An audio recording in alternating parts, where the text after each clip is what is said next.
ایک ایسی بدبخت اور ناپاک قوم جنہوں نے اس روئے زمین پر ایک ایسے گناہ کو ایجاد کیا جو اس سے پہلے کوئی بھی قوم اس روئے زمین پر اس گناہ میں مبتلا نہ تھی۔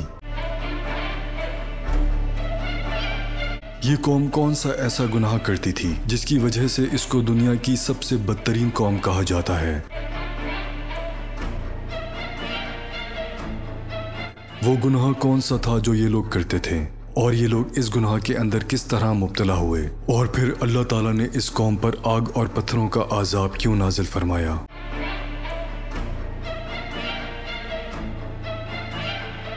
اس بدبخت قوم کے کچھ لوگ پتھروں کے کیوں بنا دیے گئے جو آج بھی دنیا کے لیے عبرت کا نشان بنے ہوئے ہیں؟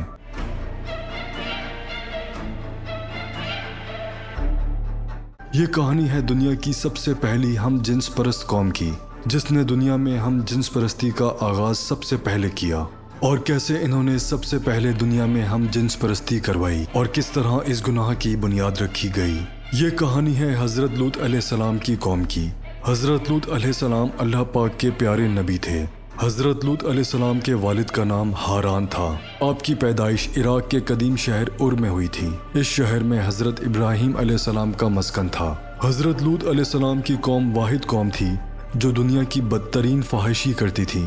یہ لوگ اتنے گھٹیا تھے کہ عورتوں کو چھوڑ کر مردوں کے ساتھ ہم جنس پرستی کیا کرتے تھے، اور عورتوں کے بجائے مردوں کے ساتھ اپنی خواہشات پوری کیا کرتے تھے۔ شہر صدوم میں رہنے والی یہ قوم حضرت لوط علیہ السلام کی امت تھی۔ حضرت لوط علیہ السلام کو اللہ تعالیٰ نے نبوت سے سرفراز فرمایا تھا۔ حضرت لوط علیہ السلام حضرت ابراہیم علیہ السلام کے بھتیجے ہیں، اور آپ کو اللہ تعالیٰ نے شہر صدوم کی طرف نبی بنا کر بھیجا تھا۔ حضرت لوط علیہ السلام کے والد کا انتقال بچپن ہی میں ہو گیا تھا۔ اسی وجہ سے حضرت ابراہیم علیہ السلام نے حضرت لوط علیہ السلام کو بچپن ہی سے پالا تھا۔ حضرت لوط علیہ السلام حضرت ابراہیم علیہ السلام کے پاس ہی رہتے تھے۔ حضرت لوط علیہ السلام اپنے والد کے انتقال کے بعد حضرت ابراہیم علیہ السلام کے ساتھ ہجرت کر کے ملک شام میں آ گئے تھے، اور حضرت ابراہیم علیہ السلام کی خدمت میں مصروف رہتے تھے۔ حضرت لوط علیہ السلام نے حضرت ابراہیم علیہ السلام کی بہت زیادہ خدمت کی، تو حضرت ابراہیم علیہ السلام نے اللہ تعالیٰ کی بارگاہ میں دعا کی۔ پھر اللہ تعالیٰ نے حضرت ابراہیم علیہ السلام کی خدمت اور دعا کے صدقے حضرت لوط علیہ السلام کو نبوت عطا فرمائی۔ حضرت لوط علیہ السلام کی قوم دنیا کی بدترین قوم ہے، اور یہ عورتوں کو چھوڑ کر مردوں کے ساتھ اپنی خواہشات پوری کیا کرتے تھے۔ لیکن یہ لوگ اس گناہ کے اندر کس طرح مبتلا ہوئے، اور کس چیز نے اس قوم کو اس گناہ پر اکسایا، اس کے بارے میں روایت میں آتا ہے کہ جس شہر میں یہ قوم رہتی تھی اس شہر کو صدوم کہتے ہیں۔ شہر صدوم میں ایک ایسا علاقہ تھا جہاں پر اللہ تعالیٰ کا خاص فضل و کرم تھا، جہاں پر سرسبز و شاداب باغات اور ہر طرف ہرے بھرے کھیت تھے۔ اس علاقے میں پھلوں اور اناج کی بے شمار پیداوار ہوتی تھی۔ شہر صدوم کا یہ علاقہ ہر لحاظ سے خوشحال تھا۔ یہی وجہ تھی کہ آس پاس کے لوگ شہر صدوم میں اپنی زندگی کی اشیاء ضروریہ کو حاصل کرنے کے لیے اس شہر میں آیا کرتے تھے۔ لیکن شہر صدوم کے رہنے والے لوگوں کو یہ بات بالکل بھی ہضم نہ ہوئی۔ ان کا یہ خیال تھا کہ شہر صدوم میں پیدا ہونے والے اناج اور پھلوں پر صرف انہی کا حق ہے۔ اسی لیے قوم لوط آس پاس کے علاقوں سے آنے والے لوگوں سے بہت پریشان تھے۔ ایک دن قوم لوط کے کچھ لوگ کسی بات پر جھگڑا کر رہے تھے کہ شیطان ایک بوڑھے کی صورت میں ان کی مجلس میں آیا اور ان لوگوں سے کہنے لگا کہ اگر تم لوگ ان مسافروں سے اپنی جان چھڑانا چاہتے ہو تو جو میں کہتا ہوں وہ کرنا پڑے گا۔ چنانچہ شیطان کی یہ بات سن کر لوگ شیطان سے پوچھنے لگے کہ وہ کون سا کام ہے جس کے کرنے کی وجہ سے ہمیں ان مسافروں سے چھٹکارا حاصل ہو سکتا ہے۔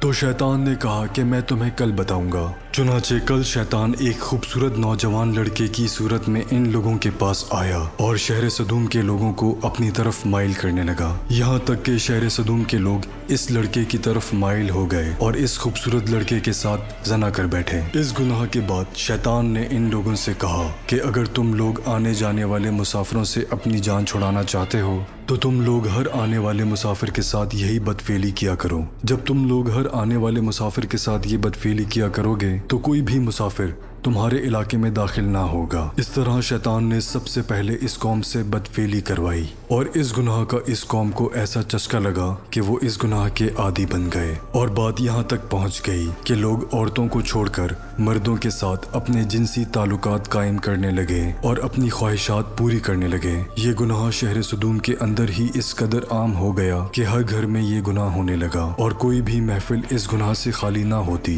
इधर जब हजरत लूत अलैहिस्सलाम को अपनी कौम के इस फेल का पता चला तो हजरत लूत अलैहिस्सलाम बहुत गमगीन हुए और हजरत लूत अलैहिस्सलाम ने अपनी कौम को अल्लाह ताला के अजाब से डराया और इस गुनाह से मना किया। जिस तरह के अल्लाह ताला कुरान पाक में इरशाद फरमाता है, और क्या वो बेहयाई करते हो जो तुमसे पहले जहां में किसी ने ना की। तुम लोग औरतों को छोड़कर मर्दों के पास शहवत से जाते हो, बल्कि तुम लोग हद से ही गुजर गए हो। ये बदबख्त कौम इस गुनाह के अंदर इस कदर मुब्तला हो गई कि हद से ज्यादा बढ़ गई। हजरत लूत अलैहिस्सलाम ने अपनी कौम को 12 दफा समझाया, लेकिन ये कौम इस गुनाह से बाज ना आई। जब हजरत लूत अलैहिस्सलाम इस कौम को इस गुनाह से मना करते थे तो ये लोग हजरत लूत अलैहिस्सलाम को बुरा भला कहते और नौबत यहाँ तक पहुँच गई कि हजरत लूत अलैहिस्सलाम को इस शहर से निकालने की धमकियाँ देने लगे। इस तरह जब ये कौम हद से ज्यादा बढ़ गई और हजरत लूत अलैहिस्सलाम को धमकाने लगी और साथ ही हजरत लूत अलैहिस्सलाम को ये कहने लगी कि अगर तुम अल्लाह के सच्चे नबी हो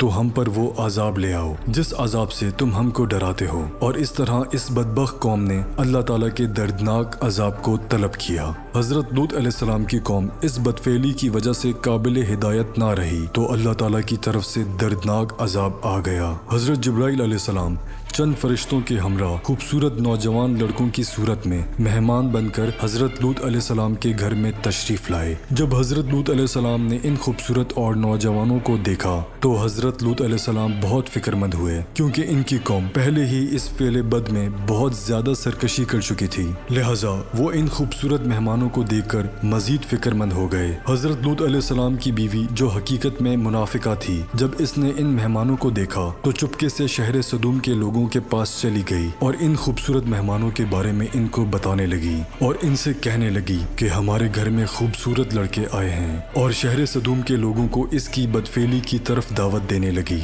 जब शहर सदूम के लोगों को इस बात का पता चला तो तमाम लोगों ने हजरत लूत अलैहिस्सलाम के घर का मुहासिरा कर लिया और ये लोग इन मेहमानों के साथ बदफेली करने के इरादे से हजरत लूत अलैहिस्सलाम के घर की दीवारों पर चढ़ने लगे। चुनाचे हजरत लूत अलैहिस्सलाम ने जब ये मंजर देखा तो अपने मेहमानों को एक कमरे में छुपा दिया और हजरत लूत अलैहिस्सलाम ने अपनी कौम के बदफेलों को निहायत दिलसोजी के साथ समझाना शुरू कर दिया। मगर इन बद इरादा लोगों ने और बदकिरदार लोगों ने हजरत लूत अलैहिस्सलाम की कोई भी बात ना मानी और इस कौम के बदबख्त लोग हजरत सैयदना लूत अलैहिस्सलाम से कहने लगे कि इन खूबसूरत नौजवानों को हमारे हवाले कर दो ताकि हम इनके साथ अपनी ख्वाहिशात पूरी कर सकें। इन लोगों की ये बात सुनकर हजरत लूत अलैहिस्सलाम निहायत ही रंजीदा हुए। ये तमाम तर मामलात वो खूबसूरत नौजवान भी देख रहे थे जो हकीकत में अल्लाह ताला की तरफ से भेजे गए फरिश्ते थे जो अल्लाह का अजाब लेकर नाजिल हुए थे। चुनाचे इतने में हजरत जिब्राइल अलैहिस्सलाम ने हजरत लूत अलैहिस्सलाम से फरमाया, या नबी अल्लाह, आप गमगीन ना हो, हम अल्लाह ताला की तरफ से भेजे हुए फरिश्ते हैं और इन बदकारों पर अल्लाह ताला का दर्दनाक अजाब लेकर नाजिल हुए हैं। इस वक्त रात का वक्त था। चुनाचे हजरत जिब्राइल अलैहिस्सलाम ने हजरत लूत अलैहिस्सलाम से फरमाया कि आप मोमिनीन को और अपने अहलो अयाल को लेकर सुबह होने से पहले पहले इस बस्ती से निकल जाएं और खबरदार कोई भी शख्स पीछे मुड़कर ना देखे, वरना जो शख्स पीछे मुड़कर इस बस्ती की तरफ देखेगा वो भी अल्लाह ताला के इस दर्दनाक अजाब के अंदर मुब्तला हो जाएगा। चुनाचा हजरत लूत अलैहिस्सलाम अपने घर वालों को और मोमिनीन को अपने साथ लेकर इस बस्ती से रवाना हो गए। इसके बाद हजरत जिब्राइल अलैहिस्सलाम इस शहर की 5 बस्तियों को अपने परों पर लेकर आसमान की तरफ बुलंद हुए और ऊपर ले जाकर इन 5 बस्तियों को जमीन पर उलट दिया और फिर इसके बाद अल्लाह ताला ने इस बदबख्त कौम पर पत्थरों की बारिश बरसा दी और इस तरह अल्लाह के इस दर्दनाक अजाब के अंदर कौम लूत की लाशों के परचे उड़ गए। अल्लाह ताला के इस दर्दनाक अजाब ने शहर सदूम को तहस नहस कर दिया। इसी दौरान जब अल्लाह ताला का दर्दनाक अजाब नाजिल हो रहा था तो हजरत लूत अलैहिस्सलाम की बीवी जो कि हकीकत में मुनाफिका थी और कौम लूत के बदकार लोगों से मोहब्बत करने वाली थी, इसने अचानक मुड़कर पीछे देखा तो वो भी अल्लाह ताला के इस दर्दनाक अजाब के अंदर मुब्तला हो गई और वो एक पत्थर के मुजस्मे में तब्दील हो गई। इस तरह दुनिया के अंदर हम जिन्स परस्ती की इब्तिदा हुई और इस तरह अल्लाह ताला ने दुनिया की सबसे बदकार कौम को दुनिया के लिए इबरत का निशान बनाया और इन पर अपना दर्दनाक अजाब नाजिल फरमाया और शहर सदूम के लोगों को सफ़ाए हस्ती से मिटा दिया। अल्लाह ताला से दुआ है کہ اللہ تعالیٰ ان تمام تر برائیوں سے ہمیں بچائے جن برائیوں کے اندر مبتلا ہو کر پہلی قومیں ہلاک ہوئیں اور اللہ تعالیٰ کے دردناک عذاب کے مستحق قرار پائیں۔